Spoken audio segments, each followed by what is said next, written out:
حضرت عمر فاروق رضی اللہ تعالیٰ عنہ ایک عظیم شخصیت کے مالک تھے۔ جنگی منصوبہ بندی کرنے اور فوجوں کو لڑانے میں ان کا کوئی ثانی نہ تھا۔ وہ اتنا خوبصورت جنگی نقشہ بناتے کہ یوں محسوس ہوتا کہ وہ خود محاذ جنگ پر موجود ہیں۔ جب ان کی زندگی کے پہلوؤں پہ غور کیا گیا تو پتہ چلا کہ انہوں نے ڈاک خانے کا اتنا خوبصورت اور مضبوط نظام قائم کر رکھا تھا کہ سپہ سالار ہر وقت اپنے مرکز سے رابطے میں رہتا تھا اور وہاں سے بر وقت ہدایت لیتا رہتا تھا۔ ایلچی ہر وقت تیار رہتے جو امیر المومنین کے پیغامات برق رفتاری سے لشکر تک پہنچاتے۔ سیدنا عمر فاروق رضی اللہ تعالیٰ عنہ ایک طرف تو مادی وسائل سے کام لیتے ہیں، فوج کی ضروریات کا بندوبست کرتے ہیں، اور دوسری طرف وہ اللہ کے ساتھ اپنا اور اپنے فوجیوں کا تعلق برقرار رکھنے کے لیے وقتاً فوقتاً ہدایات جاری کرتے رہتے ہیں۔ مسلمان فوجی عراق کی طرف رواں دواں ہیں کہ ایلچی نئی ہدایات اور نصیحت لے کر آتا ہے۔ اس سے پہلے کہ ہم حضرت عمر رضی اللہ تعالیٰ عنہ کی ان ہدایات کو پڑھیں، ایک بات ذہن میں رہے کہ فتح اور نصرت صرف اور صرف اللہ تعالیٰ کی طرف سے آتی ہے۔ اس لیے مومن کو اپنے رب کے ساتھ جتنا گہرا اور مضبوط تعلق ہوگا اتنا ہی اس کے لیے فتوحات حاصل کرنا آسان ہوگا۔ نئی ہدایات بڑی لمبی اور تفصیل سے ہے، مگر مختصراً ان کا ذکر کیا جاتا ہے۔ ہدایات کچھ اس طرح ہیں۔ دشمن کے خلاف سب سے بڑا ہتھیار تقویٰ ہے۔ میں اسلامی لشکر کے تمام کمانڈروں اور فوجیوں کو دشمن کے خطرے سے کہیں بڑھ کر گناہوں کے خطرے سے آگاہ کرتا ہوں اور ان سے بچنے کی تلقین کرتا ہوں۔ دشمن چونکہ اللہ کی نافرمانیاں کرتا ہے، اس وجہ سے مسلمانوں کو ان پر آسانی سے فتح نصیب ہوتی ہے، لہذا ضروری ہے کہ تم اللہ کی نافرمانیوں سے بچتے رہنا۔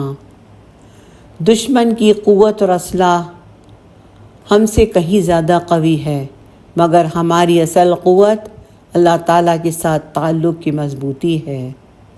دوران سفر تم پر نگران فرشتے مقرر ہیں جو تمہارے ہر فعل کو جانتے ہیں، ان سے حیا کرتے رہنا۔ دشمن کے مقابلے میں فتح کی دعا کے ساتھ اپنے لیے راہ راست پر رہنے کی دعا بھی کرو۔ اے قائد لشکر سعد بن ابی وقاص، مسلمانوں کے ساتھ نرمی برتنا، ان پر سفر سے زیادہ صعوبتیں نہ ڈالنا، یعنی مشکلیں نہ ڈالنا۔ دشمن کے ساتھ مقابلے کے وقت پوری طرح تازہ دم، با ہمت اور طاقتور رہنا۔ دشمن کو کمزور نہ سمجھنا، تمہارا مقابلہ ایک ایسے دشمن سے ہے جو افرادی اور مادی طاقت یعنی گھوڑوں اور ہر قسم کے اسلحے سے پوری طرح لیس ہیں۔ لشکر کو ہفتے میں ایک دن اور رات راحت اور آرام کرنے دینا۔ دشمن کے علاقے میں جاسوسوں کا جال بچھا دو تاکہ دشمن کے معاملات تم سے پوشیدہ نہ رہیں۔ جھوٹے آدمی سے دور رہنا، اس کی خبر کبھی سچی بھی ہو سکتی ہے مگر وہ تمہیں نفع نہیں دے گی۔ دھوکے باز اور خائن تمہارے لیے جاسوسی کرنے کی بجائے تمہارے خلاف بھی جاسوسی کر سکتا ہے۔ دشمن کے بارے میں ضروری معلومات ہر وقت اپنے پاس رکھنا۔ ہراول دستوں کو عمدہ نسل کے گھوڑے فراہم کرنا۔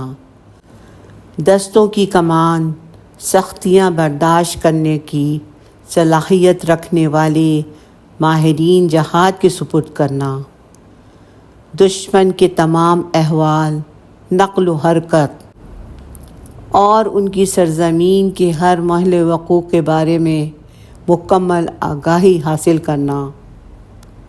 اپنے لشکر کی پوری طرح حفاظت کرنا، ساری رات چوکنا اور خبردار رہنا، کہیں دشمن تمہارے اوپر شب خون نہ مار دے۔ یہ خط بڑا لمبا تھا، جس میں مسلمانوں کو دشمن کے مقابلے میں لڑائی کے رہنما اصول بتائے گئے تھے۔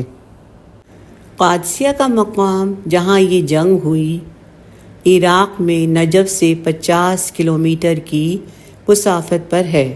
سیدنا عمر فاروق رضی اللہ تعالیٰ عنہ نے سعد بن ابی وقاص رضی اللہ تعالیٰ عنہ کو ایک خط کے ذریعے عراقی حدود کی طرف کوچ کرنے کا حکم دے دیا۔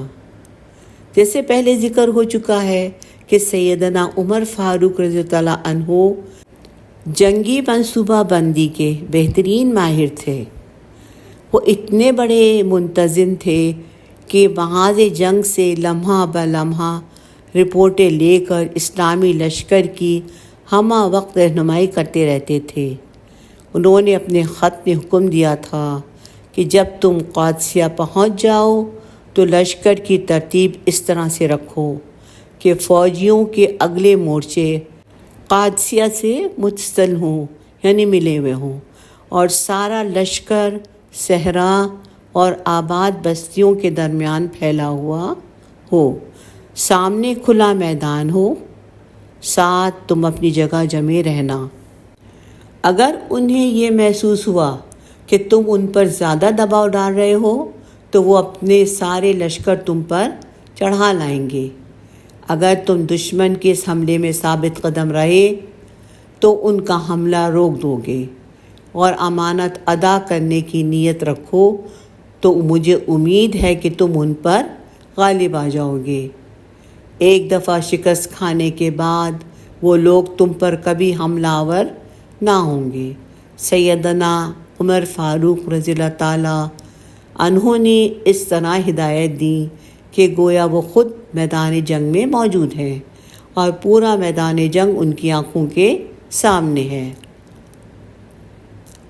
سیدنا عمر فاروق رضی اللہ تعالیٰ عنہ کی زبردست ذہانت کا ثبوت تھا کہ انہوں نے ہدایت دی کہ چھوٹے چھوٹے لشکر ترتیب دیے جائیں جو دشمن پر عرصہ حیات تنگ کر دیں اور ان کے فوجیوں کو پریشان رکھیں۔ انہوں نے فرمایا، ساتھ کثرت سے لا حول ولا قوت الا باللہ پڑھتے رہنا۔ حضرت عمر رضی اللہ تعالیٰ عنہ کے خطوط کے جواب میں سیدنا سعد بن ابی وقاص رضی اللہ تعالیٰ عنہ نے بڑی تفصیل سے انہیں محاذ جنگ کی رپورٹ ارسال کی اور بتایا کہ بہت سارے قبائل جو پہلے مسلمانوں سے مسالت کر چکے تھے اب باغی ہو کے ایرانیوں سے مل چکے ہیں۔ یزید گرد نے ایرانی افواج کے لیے نیا کمانڈر ان چیف مقرر کیا ہے جس کا نام رستم ہے۔ سیدنا عمر فاروق رضی اللہ تعالیٰ عنہ نے سیدنا سعد رضی اللہ تعالیٰ عنہ کو لکھا، ایران کے بادشاہ کے پاس ایک وفد بھیجو جو انہیں دعوت اللہ دے۔ ایسے افراد کا انتخاب کرنا جو طاقتور، معاملہ فہم اور سمجھدار ہوں۔ یہ دعوت ان کے لیے کمزوری اور تمہارے لیے غلبے کا سبب ہوگی۔